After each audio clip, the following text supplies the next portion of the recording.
नमस्कार। मैं आपके सामने फिर से उपस्थित हूँ। अब आप लोग सोच रहे होंगे कि इसको कुछ काम नहीं है क्या?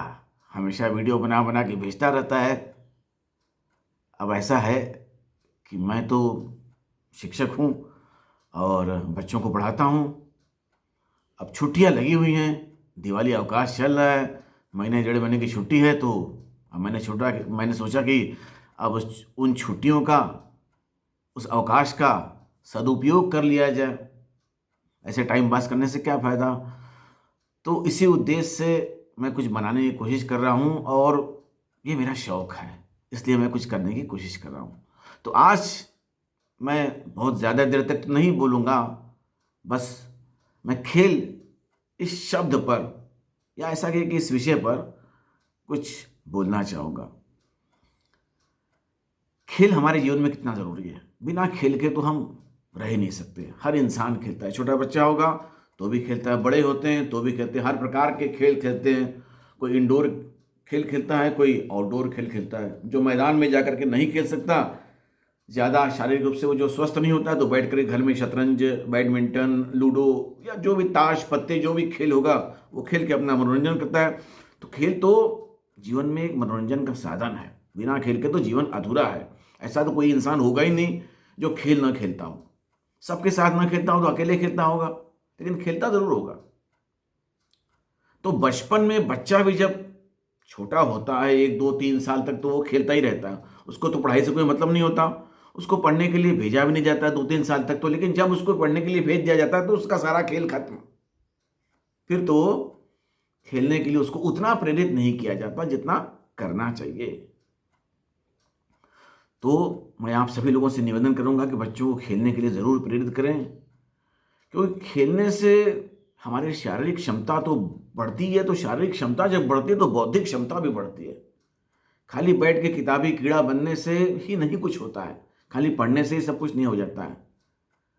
और खेल एक ऐसी प्रक्रिया है जिसमें कि स्पर्धा प्रतिस्पर्धा का होना ज़रूरी होता है। बिना प्रतियोगिता के खेल नहीं हो सकता है। तो बड़े बड़े मैच, टूर्नामेंट, जब देश, दो देशों के बीच में या अनेक देशों के बीच में जब खेल होते हैं, बड़े बड़े मैच होते हैं, तो उसमें भाई दो टीम की बात लेके चलिए कि दो पक्ष हैं जो खेल रहे हैं। तो ये तो निश्चित है भाई कि एक हारेगा, एक जीतेगा। ऐसा तो है नहीं कि दोनों हारेंगे या दोनों जीतेंगे। मैच कभी कभी बराबरी पर भी हो जाता है, निर्णय नहीं हो पाता, दोनों बराबरी पर खरे साबित उतरते हैं, कि दोनों बराबरी पर ही हो जाते हैं। तो वो भी तो मज़ा तो नहीं आया।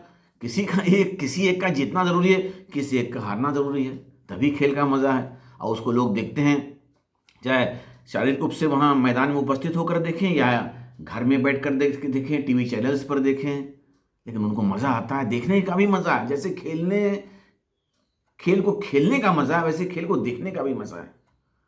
तो लेकिन होता क्या है भाई, हर देश अपने अपने देश की टीम के लिए कामना कर रहा है कि वो जीत जाए, और उसी दृष्टिकोण से देख रहा है, और दूसरे को हारते हुए देखना चाहता है, दूसरे देश की टीम को हारते हुए देखना चाहता है।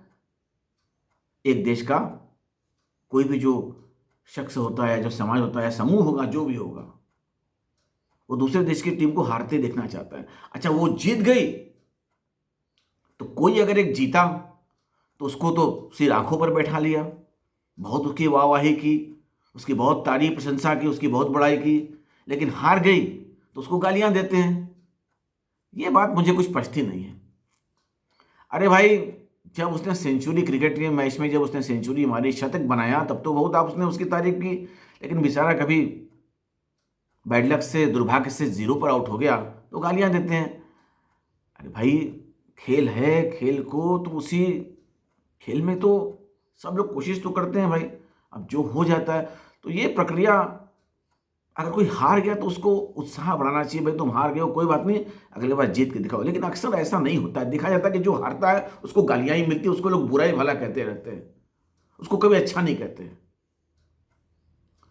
तो ये प्रतिद्वंदिता की भावना तो होती है, लेकिन ये दुश्मनी को पैदा क्यों करती है? हम किसी मैच को देखते हैं तो दूसरे देश के प्रति हमारी भावना ही कुछ अलग हो जाती है। हम एक शत्रुता की भावना से ही उसको देखते हैं कि वो प्रतिद्वंदी है।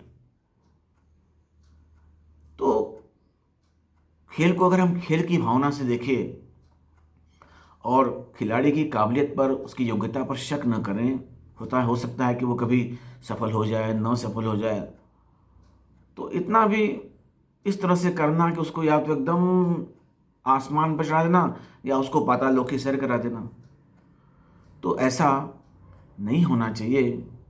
और अपने बच्चों को ज़रूर खेल में प्रेरित करें, ज़रूर प्रेरित करें। यही कहना चाहता था। धन्यवाद।